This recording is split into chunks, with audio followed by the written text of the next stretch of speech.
Is atheism irrational? That was the title of a video, a short reel that we put out on social media recently, centered around a quote from a famous atheist chemist called J.B.S. Haldane, who was reflecting on the problem that if all that is going on between our ears when we are thinking, if our brain is just chemistry and physics, chemicals sloshing around, it's really hard to then justify claiming that you know your beliefs to be true. And ironically, that also means when you say you believe your mind to be made of atoms, you've got no reason for believing that. And the simple problem he's articulating is that deterministic physical processes do not give you truth. You can line a row of dominoes up and knock over the first one and the next 100 all fall over in sequence, following the blind deterministic laws of physics, but you don't get truth or reason or rationality out the end. You cannot get from dumb physical processes to reason and mind and consciousness and so on and so forth. And he is one of many atheist philosophers and scientists over the years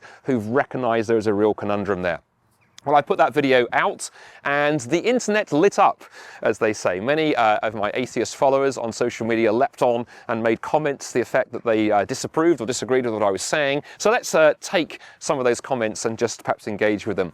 The first comment that I heard a couple of people make, which I thought was really interesting, a couple of people went, well, yes, so what? Maybe all we have is chemistry. Maybe truth is just an idea in our minds. Maybe there is no such thing as truth and we just have to live with it and suck it up. I admire the courage of that belief, and in fact Alex Rosenberg, well-known atheist philosopher, wrote a book called The Atheist Guide to Reality. He takes that argument basically and says, yeah, we can't trust our minds, we're just stuck. There is no such thing as truth and reason and so on, ultimately is where he comes down. And my problem with it is it's real counsel of despair, because you can't live that way. I would challenge the person who made that comment on my Instagram feed to go out and live as if there is no truth. You run into the real world very, very quickly. As human beings, we can't function as if there isn't truth and reality. And by the way, the idea of truth is just in our minds. Well, that's clearly not the case. You know, you can try and convince yourself that the wall in front of you is just in your mind, it doesn't exist in reality, but you still run into the problem that you can't walk through it. Second problem or objection that some people made on social media, I had a few folks say, well, hang on a minute, you know, you're attacking and challenging atheism over this, but atheists aren't committed to anything. Atheism is just the claim there is no God. You're not committed to anything else, which I think is a fair point, but I would say atheism is clearly far more than that. If atheism simply means the lack of belief in God, then rubber chickens, rocks, my left foot, they're all atheists because they don't believe in God. And clearly that's nonsensical. So obviously atheist means more than just I don't believe in God. And furthermore, when you don't believe in God, other beliefs come in on the back of that.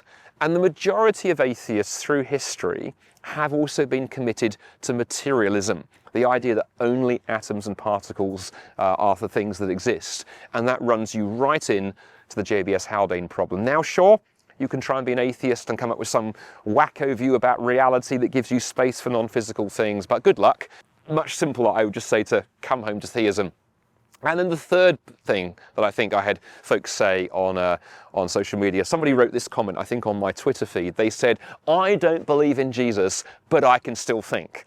Which I thought was superb in terms of sheer brevity, but scores 0 out of 100 when actually grasping the problem. Because what I wasn't saying in that video that you need to be a Christian to think. What I was saying in that video was that without what comes with Christianity, you can't think. And let me leave you with this illustration.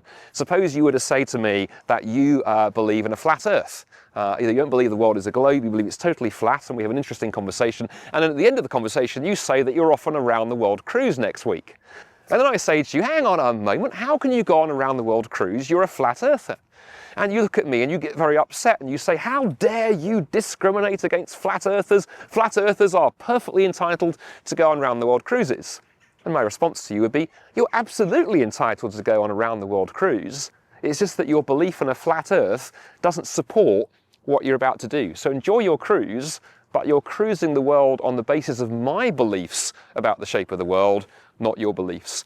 And to my Jesus-denying friend on social media, I would say, you can protest all that you like, but when you think and reason and argue, you are living out as if Christianity is true. You are playing with the tools that God has given you. And ironically, even as you say, I don't believe in God, the fact that you can have that belief only works if Christianity is true.